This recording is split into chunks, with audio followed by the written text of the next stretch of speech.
Simple method to factory reset Samsung A71 5G. First you need to turn off the phone. For that you need to connect the USB cable to the phone, and the other end should be connected to laptop or a desktop. After that, press and hold volume down button and power button continuously till the phone turns off. Once you get the charging logo, disconnect the charging cable at once. After giving 5 seconds gap, reconnect the cable and press and hold volume up and power button. Remember, you should do all these simultaneously.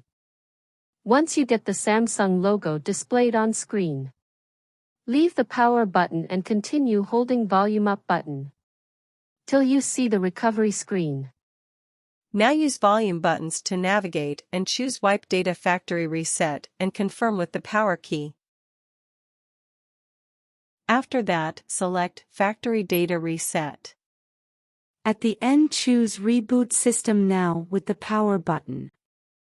Hope this method works for you. Stay connected by subscribing to my channel.